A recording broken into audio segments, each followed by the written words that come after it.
নমস্কাৰ অসমৰ সমূহ ৰাইজলৈ উপলক্ষে মই মোৰ আন্তৰিক শুভেচ্ছা আৰু শ্ৰদ্ধা জনাইছোঁ।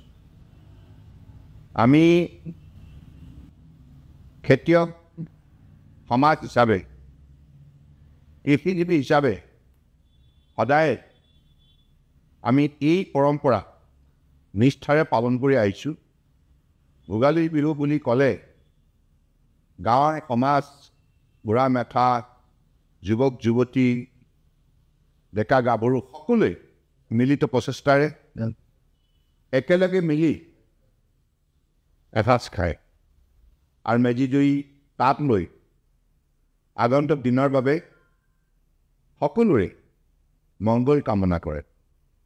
গতিকে আজি মই এই শুভক্ষণত অসমৰ বৰাক ব্ৰহ্মপুত্ৰ পাহাৰ ভৈয়ামৰ সমূহ ৰাইজলৈ আন্তৰিক শ্ৰদ্ধা জনাইছোঁ আৰু মই ঈশ্বৰৰ ওচৰত প্ৰাৰ্থনা জনাইছোঁ যাতে এই ভোগালী বিহুৰ জৰিয়তে আগন্তুক দিনত কৃষি খণ্ডত আমাৰ খেতিয়ক সমাজে যাতে ভাৰতবৰ্ষৰ ভিতৰতে উল্লেখযোগ্য সফলতা আয়ত্ব কৰে আৰু সকলোৱে কৃষিৰ যোগেদি জীৱন নিৰ্বাহ কৰাৰ লগতে অৰ্থনৈতিক বুনিয়াদ গঢ় দিয়া আৰু লগতে আমাৰ সাতামপুৰুষীয়া সামাজিক সাংস্কৃতিক আধ্যাত্মিক পৰম্পৰা মূল্যবোধ জীয়াই ৰাখে মৰম চেনেহ শ্ৰদ্ধা ভক্তি আন্তৰিকতাৰ যোগেদি অসমীয়া সমাজখনৰ যি গুৰুত্বপূৰ্ণ পৰম্পৰা আছে এই পৰম্পৰাৰ প্ৰতি আদৰ স্নেহ বৃদ্ধি কৰি বৃহত্তৰ অসমীয়া সমাজখনে সদায় যেন সফলতাৰে আগুৱাই যাওক তাকেই কামনা কৰিলোঁ। সকলো সুস্থ হৈ থাকক, সুন্দৰ হৈ থাকক আৰু ঈশ্বৰৰ কৃপাদৃষ্টিয়ে সকলোৰে বাবে মিলক ইয়াকে আশা কৰিলোঁ। ধন্যবাদ। জয় আই অসম, জয় হিন্দ। নমস্কাৰ অসমৰ সমূহ ৰাইজলৈ ভোগালী বিহুৰ উপলক্ষে মই মোৰ আন্তৰিক শুভেচ্ছা আৰু শ্ৰদ্ধা জনাইছোঁ। আমি খেতিয়ক সমাজ হিচাপে কৃষিজীৱী হিচাপে সদায় আমি এই পৰম্পৰা নিষ্ঠাৰে পালন কৰি আহিছোঁ।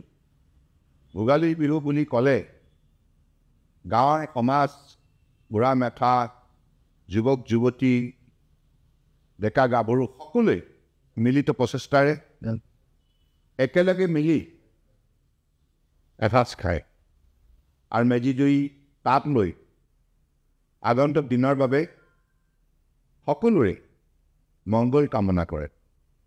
গতিকে আজি মই এই শুভক্ষণত অসমৰ বৰাক ব্ৰহ্মপুত্ৰ পাহাৰ ভৈয়ামৰ সমূহ ৰাইজলৈ আন্তৰিক শ্ৰদ্ধা জনাইছোঁ আৰু মই ঈশ্বৰৰ ওচৰত প্ৰাৰ্থনা জনাইছোঁ যাতে এই ভোগালী বিহুৰ জৰিয়তে আগন্তুক দিনত কৃষি খণ্ডত আমাৰ খেতিয়ক সমাজে যাতে ভাৰতবৰ্ষৰ ভিতৰতে উল্লেখযোগ্য সফলতা আয়ত্ব কৰে আৰু সকলোৱে কৃষিৰ যোগেদি জীৱন নিৰ্বাহ কৰাৰ লগতে অৰ্থনৈতিক বুনিয়াদ গঢ় দিয়া আৰু লগতে আমাৰ সাতামপুৰুষীয়া সামাজিক সাংস্কৃতিক আধ্যাত্মিক পৰম্পৰা মূল্যবোধ জীয়াই ৰাখে মৰম চেনেহ শ্ৰদ্ধা ভক্তি আন্তৰিকতাৰ যোগেদি অসমীয়া সমাজখনৰ যি গুৰুত্বপূৰ্ণ পৰম্পৰা আছে এই পৰম্পৰাৰ প্ৰতি আদৰ স্নেহ বৃদ্ধি কৰি বৃহত্তৰ অসমীয়া সমাজখনে সদায় যেন সফলতাৰে আগুৱাই যাওক তাকেই কামনা কৰিলোঁ।